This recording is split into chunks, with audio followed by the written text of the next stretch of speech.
आज की इस वीडियो में मैं बताने वाला हूं कि कैसे आप ओरिमेंटल केले फ्लावर प्लांट को सीड से ग्रो कर सकते हैं। साथ ही इस फ्लावर प्लांट को ग्रो करने के लिए आपको सोइल का मिक्सचर क्या लेना है, पॉट में सोइल किस हिसाब से भरनी है, पॉट का साइज क्या रखना है और प्लांट की केयर और उसको क्या क्या फर्टिलाइजर आप अपने प्लांट को दे सकते हैं। सारी जानकारी आपको इस वीडियो में मिलने वाली है।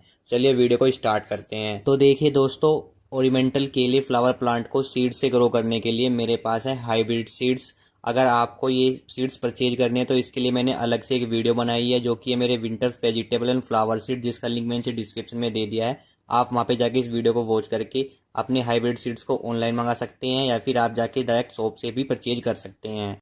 तो आज मैं अपने ओरिमेंटल केले फ्लावर प्लांट के सीड्स को गमलों में और सीडलिंग ट्रे में दोनों तरीके से आपको लगा के दिखाने वाला हूँ। और सीड्स को लगाने से पहले सबसे पहले मुझे अपने सीड्स का उपचार करना होगा। इसके लिए आप कोई भी फंगिसाइड पाउडर ले सकते हैं जिसमें आप अपने सीड्स को अच्छे से मिलाकर इसके बाद ही अपने सीड्स को सीडलिंग ट्रे में या फिर गमलों में लगा सकते हैं। सीड्स को उपचारित करके लगाने से फ़ायदा ये होता है, अगर आप गमलों में या सीडलिंग ट्रे में कभी और वाटरिंग कर देते हैं तो और वाटरिंग की वजह से क्या हो जाता है, सीड्स में फंगस जैसी प्रॉब्लम आ जाती है जिसकी वजह से सीड्स अच्छे से जर्मिनेट नहीं कर पाते हैं या सीड्स खराब हो जाते हैं। तो सीड्स को लगाने से पहले एक बार फंगिसाइड पाउडर के साथ मिलाकर अच्छे से उपचारित कर लीजिएगा। उसके बाद ही सीड्स को अपने गमलों में या फिर अपने जिस भी प्लांट कंटेनर में आप लगा रहे हैं अपने फ्लावर के प्लांट के सीड्स को, उसमें लगा सकते हैं। तो सीड्स को फंगिसाइड पाउडर से उपचारित करने के बाद बात आती है सोइल के मिक्सर की। गमलों और सीडलिंग ट्रे के लिए आपको सोइल का मिक्सर क्या रखना है।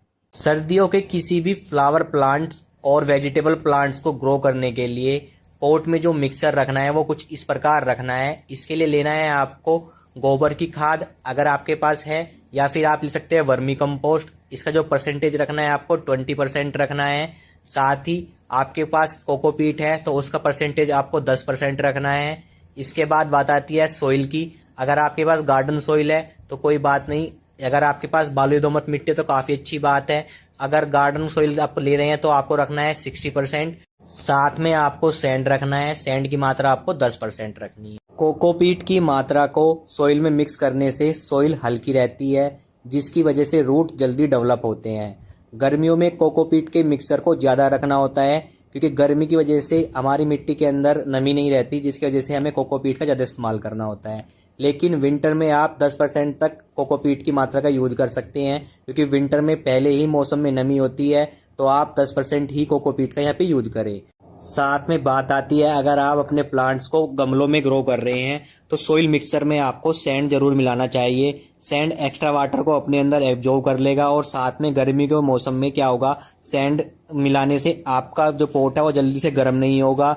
अगर आपकी मिट्टी के अंदर सैंड पहले से ही है, यानी आपकी जो मिट्टी है वो सैंडी सॉइल है, लाइक माउंटेन सॉइल या फिर डेजर्ट सॉइल, तो आप ऐसी सॉइल में सैंड का यूज ना करें। और इस कंडीशन में आपको क्या करना है, जो आपकी सॉइल है उसका परसेंटेज आपको 70% कर देना है।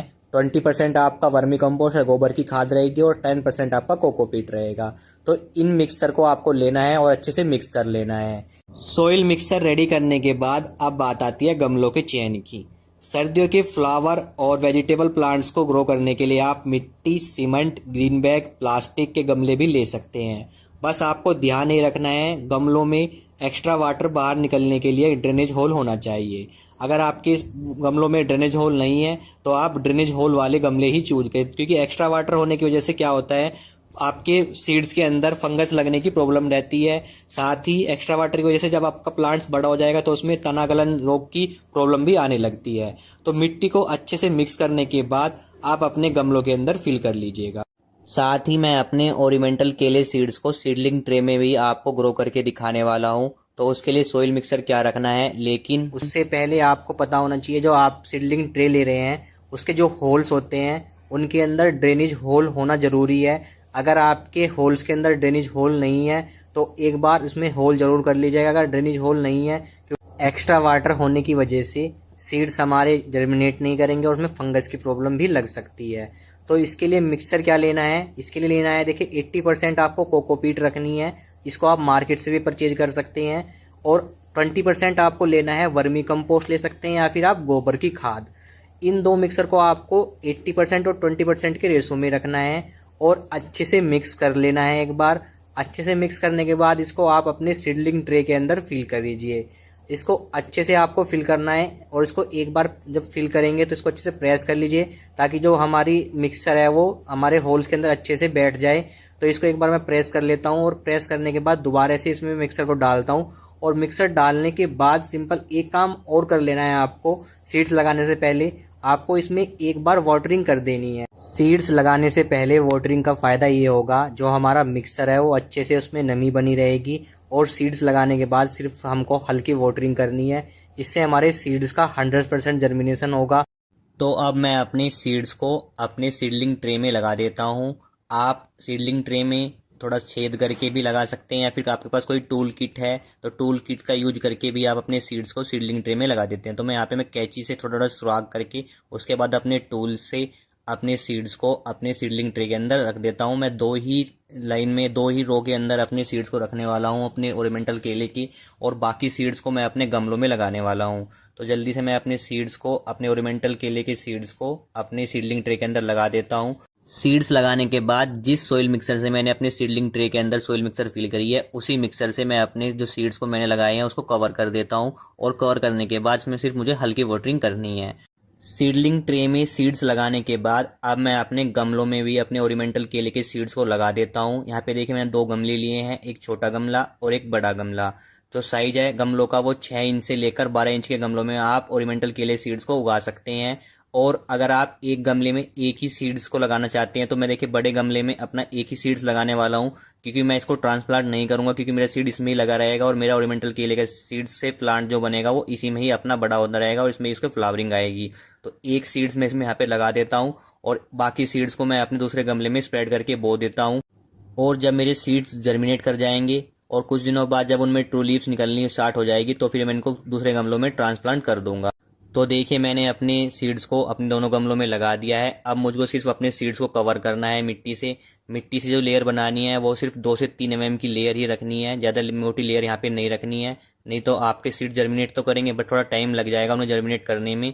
तो इसमें मैं तो 2 से 3 mm की लेयर ही रख रहा हूँ। और लेयर बनाने के बाद सिंपल इसमें मुझे करनी है हल्की वाटरिंग। जो वाटरिंग मैं करने वाला हूँ स्प्रे के थ्रू ही वाटरिंग करने वाला हूँ। आप भी अपने गमलों के अंदर स्प्रे के थ्रू ही वाटरिंग करें। और फर्स्ट टाइम जो गमलों के अंदर वाटरिंग करनी है वो अच्छे से वाटरिंग करनी है, ताकि जो मिट्टी के अंदर अच्छे से प्रॉपर नमी बन जाए। और जो सीडलिंग ट्रे पे है उसमें मैं हल्की वाटरिंग करूँ, क्योंकि मैंने पहले उसमें वाटरिंग की हुई है। और गमलों में मैं अच्छे से वाटरिंग कर देता हूँ ताकि जो मेरी मिट्टी अच्छे से मिट्टी पानी को सोख ले, जिससे उसमें अच्छी तरह से नमी बनी रहे और सीड्स भी अच्छे जर्मिनेट करेंगे। और वाटरिंग करने के बाद इसको मैं ऐसे प्लेस पे प्लेस करूंगा जहाँ पे डायरेक्ट सनलाइट नहीं आती होगी, यानी शेडेड एरिया में मैं इनको प्लेस करूंगा। और प्लेस करने के बाद फिर आपको इनकी अपडेट दिखाने वाला हूँ।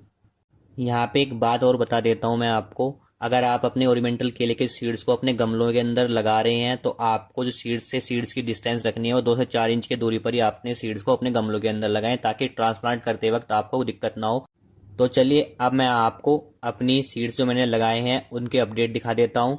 तो देखिए दोस्तों, आज मुझको सीड्स को लगाए हुए पूरे 3 दिन हो चुके हैं, और जो सीड्स मैंने स्प्रेड करके लगाए हैं देखिए वो 3 दिन के अंदर जर्मिनेट करना स्टार्ट हो गए हैं। काफ़ी अच्छी तरीके से जर्मिनेट कर रहे हैं, मतलब लगभग सारे सीड्स मेरे यहाँ पे निकल चुके हैं, और कुछ सीड्स जो निकलने हैं वो अभी बाद में निकल जाएंगे। देखिए मैंने डायरेक्ट स्प्रेड करके लगाए थे, इसमें मैंने स्टिकर भी चिपका दिया था। और देखिए साथ में जो दूसरा गमले में मैंने एक सीड्स लगाया था उसमें भी मैंने देखिए सीड्स जो मेरा वो जर्मिनेट करना स्टार्ट हो गया है। 3 दिन के अंदर ही मेरे ओरिएंटल केले के सीड्स यहाँ पे जर्मिनेट कर रहे हैं।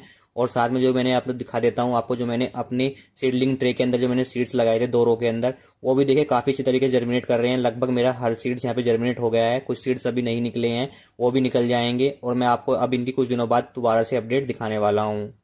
तो देखिए दोस्तों, ओरिएंटल केले को सीड से लगे हुए पूरे आज 6 दिन हो चुके हैं, और लगभग मेरा एवरी सीड्स जो मैंने स्प्रेड करके लगाया था वो जर्मिनेट होना स्टार्ट हो गया है, और काफ़ी अच्छे देखिए इनकी ग्रोथ हो रही है।